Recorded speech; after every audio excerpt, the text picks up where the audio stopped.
یہ جو ٹیسٹ حیدرآباد میں ہوا ہے اس میں بھارت نے انگلینڈ کے 236 رنز کے جواب میں 436 رنز بنائے اور یہ بھارت کا ہوم گراؤنڈ پر سب سے دوسرا بڑا سکور ہے۔ اس سے پہلے یہ سکور انہوں نے پاکستان کے خلاف بنگلور ٹیسٹ میں 449 بنائے تھے اور اس وقت انہیں فتح کے لیے 231 رنز کا تعاقب کرنا تھا، لیکن حیدرآباد کے ٹیسٹ میچ کے چوتھے دن ہندوستان جو ہے وہ صرف 202 رنز پر آؤٹ ہو گئی۔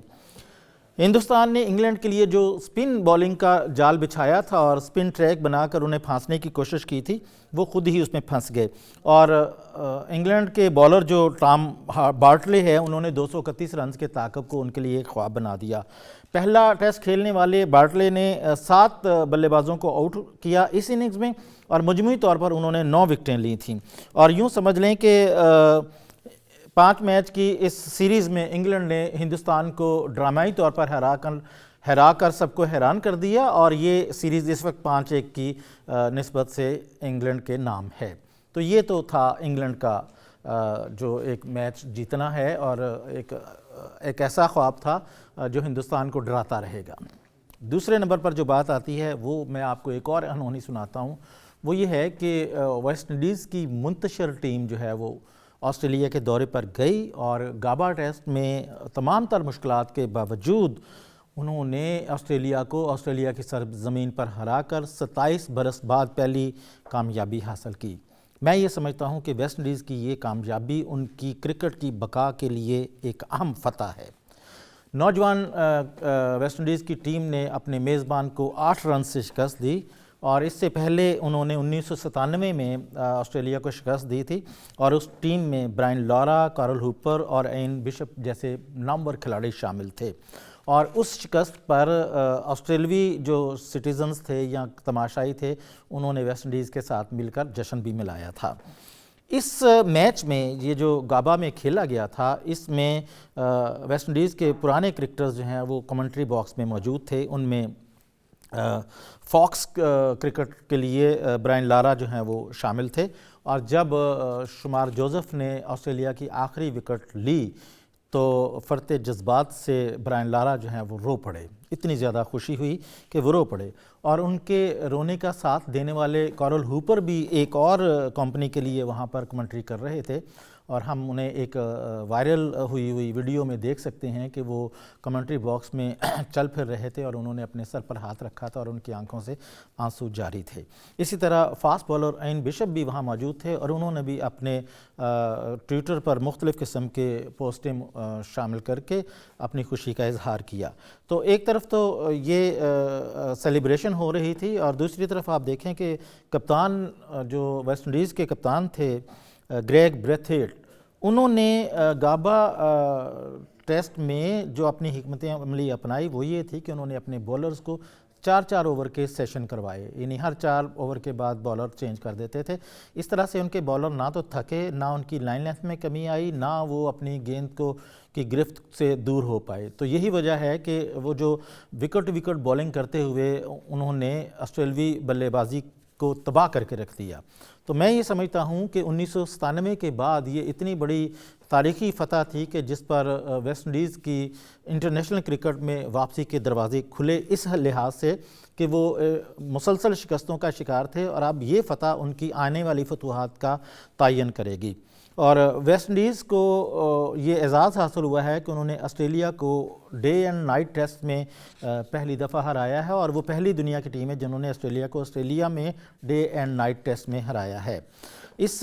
میچ کا جو چھوٹا سا خلاصہ ہے کہ وہ یہ تھا کہ ویسٹ انڈیز نے 108 اوورز میں 311 رنز بنائے تھے اور آسٹریلیا نے 53 رنز میں 289 رنز بنائے اور 9 وکٹوں کے نقصان پر انہوں نے اننگز ڈکلیئر کر دی۔ پیٹ کیمنز کا یہ خیال تھا کہ ہم تھوڑا ارلی کر کے ڈکلیئر اننگز تو ویسٹ انڈیز کے بلے بازوں کو آؤٹ کر کے یہ میچ آسانی سے جیت لیں گے، لیکن پہلی اننگز میں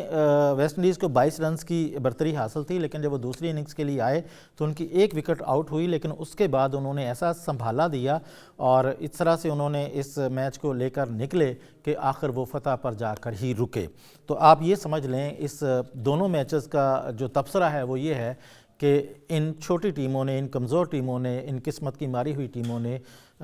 کرکٹ کی دنیا کے بڑے بڑے بت جو ہیں وہ گرا دیے اور ان کے غرور کو پاش کر دیا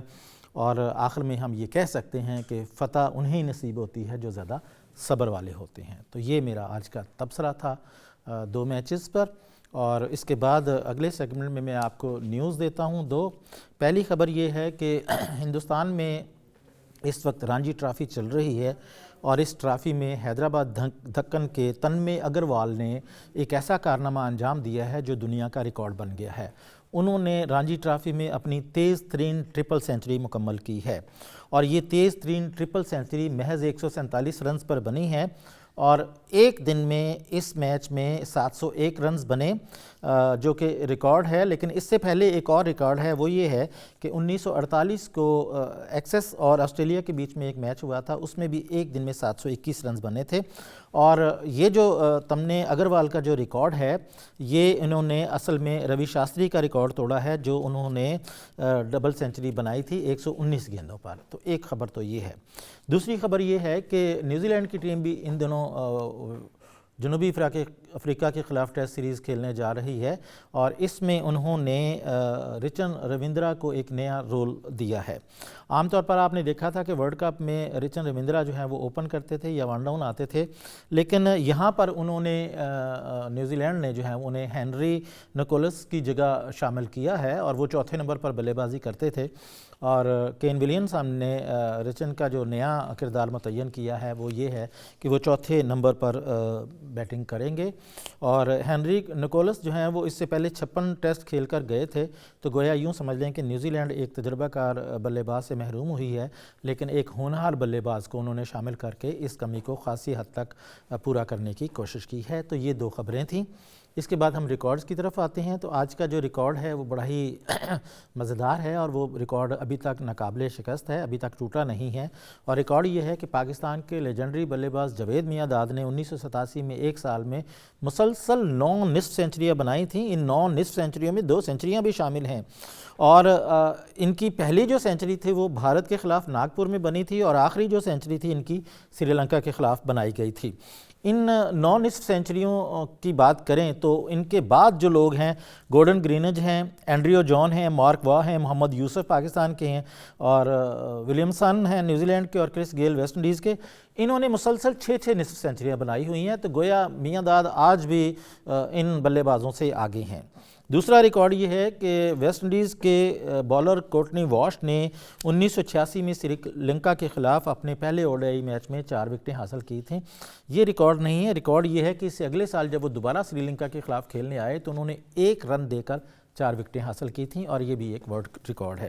اس کے علاوہ ایک اور چھوٹا سا ریکارڈ ہے کہ دنیا کے بہترین بلے باز جے سوریا جو کہ سری لنکا کے کھلاڑی ہیں، انہوں نے ODI میں 34 دفعہ 0 سکور کیے، یعنی دوسرے لفظ میں آپ کہہ سکتے ہیں کہ 34 مرتبہ وہ 0 پر آؤٹ ہوئے، اور ان 34 مرتبہ 0 میں آؤٹ ہونے پر جو 10 اننگز ہیں اس میں وہ گولڈن ڈک پر آؤٹ ہوئے تھے، اور گولڈن ڈک پر آؤٹ ہونا مطلب یہ کہ میچ کی پہلی ہی گیند پر وہ آؤٹ ہوئے تھے۔ یہ تھے آج کے ریکارڈز، اور آخر میں ہم آپ کو بتاتے ہیں کہ آج کے دن کیا ہوا۔ آج 29 جنوری ہے، اور 29 جنوری 1998 کو دنیا کا مختصر ترین ٹیسٹ میچ جو ہے وہ کھیلا گیا تھا۔ یہ ٹیسٹ میچ جو ہے وہ انگلینڈ اور ویسٹ انڈیز کے مابین کھیلا جا رہا تھا جمیکا کے سبینا پارک میں۔ امپائرز نے اس میچ کو روک دیا، اور انہوں نے یہ کہا کہ کیونکہ دونوں ٹیموں کے کھلاڑیوں نے یہ شکایت کی ہے کہ یہ وکٹ بڑی خطرناک ہے، تو اس خطرناک وکٹ پر کچھ بھی ہو سکتا ہے، لہٰذا اس سے بچنے کے لیے ہمیں یہ میچ ڈرا کر دینا چاہیے، ختم کر دینا چاہیے۔ تو اس طرح سے انہوں نے یہ میچ ختم کر دیا۔ دوسرا ریکارڈ جو ہے وہ 29 جنوری 2006 کا ہے، بڑا مزیدار ریکارڈ ہے۔ یہ پاکستان اور بھارت کی بائلیٹرل سیریز کا ایک میچ تھا، اور یہ تیسرا ٹیسٹ میچ تھا جو کراچی میں کھیلا گیا، اور اس ٹیسٹ میچ میں ہندوستان کے عرفان پٹھان نے اپنے پہلے ہی اوور میں ہیٹ ٹرک کی تھی، اور پاکستان کے لیے میچ میں واپس آنے کا راستہ نہیں تھا، لیکن اس موقع پر کامران اکمل نے پاکستانی ٹیم کو ریسکیو کیا اور 113 رنز کی شاندار اننگز کھیلی، اور ان کا ساتھ جو ہے عبدالرزاق اور شعیب اختر نے بھی دیا۔ عبدالرزاق نے پہلی اننگز میں 45 رنز بنائے، دوسری اننگز میں انہوں نے 90 رنز بنائے تھے، اور شعیب اختر جو کہ ہمارے فاسٹ بالرز تھے انہوں نے پہلی اننگز میں 45 رنز بھی بنائے تھے۔ 341 رنز کے مارجن سے پاکستان یہ میچ جیت گیا تھا، اور اس میچ میں شعیب اختر نے 3 وکٹیں حاصل کیں، عبدالرزاق نے 7 وکٹیں حاصل کیں اور محمد آصف نے بھی 7 وکٹیں حاصل کی تھیں۔ تو یہ آج کی دوسری ہیپننگ تھی، اور اس پروگرام کے آخر میں ہم آپ کو برتھ ڈیز کے بارے میں بتاتے ہیں۔ تو آج کے دن 29 جنوری 1997 کو سلمان سعید، 29 جنوری 1988 کو محمد اصغر اور 29 جنوری 1987 کو عثمان اشرف، یہ پاکستان کے فرسٹ کلاس کے کرکٹرز ہیں، ان کی برتھ ڈیز ہیں، ہم ان کو مبارکباد دیتے ہیں۔ اور ایک اور بڑی برتھ ڈے آج کے دن ہوئی تھی 29 جنوری 1951 کو، 1951 کو۔ تو آج کے روز ویسٹ انڈیز کے فاسٹ بالر اینڈی رابرٹس پیدا ہوئے تھے۔ اینڈی رابرٹس نے 47 ٹیسٹ کھیلے اور 202 وکٹیں حاصل کیں، 56 ODI میچز میں انہوں نے 87 وکٹیں حاصل کیں، اور انہیں جدید ویسٹ انڈیز فاسٹ بالنگ کا باپ کہا جاتا ہے۔ وہ 2 مرتبہ ایک میچ میں 7 وکٹیں حاصل کر چکے ہیں، اور ان کا کالی آندھی کے پینل میں بہت بڑا نام ہے۔ تو میں اور میرا ادارہ اینڈی رابرٹس کو بھی ان کی برتھ ڈے پر مبارکباد دیتا ہے۔ اس کے ساتھ ہی یہ پروگرام ختم ہوتا ہے۔ اپنا بہت سارا خیال رکھیے اور ہمیں اپنا فیڈ بیک دینا نہ بھولیے۔ اللہ حافظ۔